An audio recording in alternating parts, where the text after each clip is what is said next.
जी मैं Abdul roof, chief spokes person Jammu Kashmir national health mission employees association, जो एक जॉइंट कोऑर्डिनेशन NHM RNTSP और JK section, जिसमें तकरीबन 8 से लेके 8,500 तक लोग काम करते हैं। जैसे डॉक्टर्स की बात करें, पैरामेडिकल स्टाफ की बात करें, मैनेजर्स की बात करें, आप इस बात से बखूबी वाकिफ़ है। NHM एसोसिएशन का बार बार सरकार से एक ही मुतालबा रहा है कि हमारे मसाइल को हल कीजिए।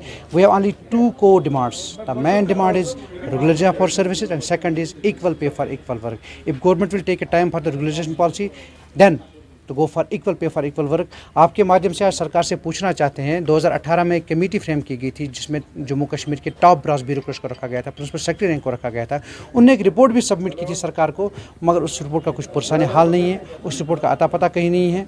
दूसरी बात, 2018 जनवरी में तब की हुकूमत भाजपा और PDP की हुकूमत थी। On the floor of the house honourable health minister जो जम्मू कश्मीर के थे Shri Bali Bhagat, on the floor of house ने ये, जिसको असेंबली को मंदिर माना जाता है, उसमें उसने ये बात कही थी कि 1040 बंदों की जो फाइल हमने फाइनेंस डिपार्टमेंट को फॉरवर्ड की है उसका जल्द से जल्द अजाला हो जाए। मगर आज मेरे ख्याल से 3.5 साल होने को है, उसका कोई अता पता नहीं है, उस फाइल का कोई अता पता नहीं। नाम मुसद्दिक रफ़ीक है, मैं president RNTSP employees association Jammu and Kashmir and Ladakh union territory. इन्होंने 2 कमेटी बनाई थी, एक सब कमेटी बनाई थी जिसमें director health services Jammu, director health services Kashmir, additional secretary government of JNK थे, health and medical education department, और मिशन डायरेक्टर थे। इन्होंने रिकमेंडेशन दी थी गवर्नमेंट ऑफ JNK को कि 1062 एम्प्लॉयज़ को फर्स्ट फेज़ में हम रेगुलराइज करेंगे, और वो फाइल श्री वाली भगत जी ने फाइनेंस डिपार्टमेंट को भेजी थी।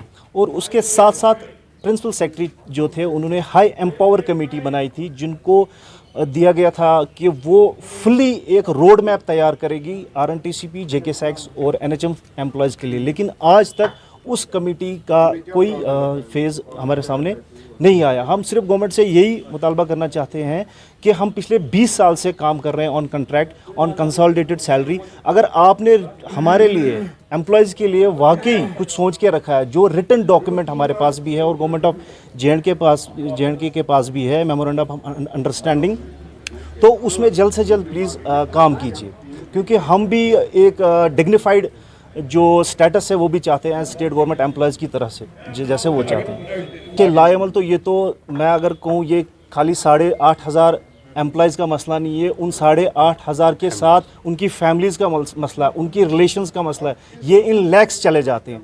और अगर खुदा ना खास्ता हमारे साथ फिर धोखाबाजी हो रही है, तो मुझे नहीं लगता कि हम शायद चुप करके बैठेंगे, क्योंकि रेगुलराइजेशन, और जैसे हमारे चीफ स्पोक्स पर्सन साहब रूफ साहब ने कहा, जब तक रेगुलराइजेशन का मसला हल हो रहा है तब तक हमें इक्वल पे, इक्वल सैलरी का बेनिफिट दिया जाए, जैसे बाकी स्टेट्स में भी दिया जाए।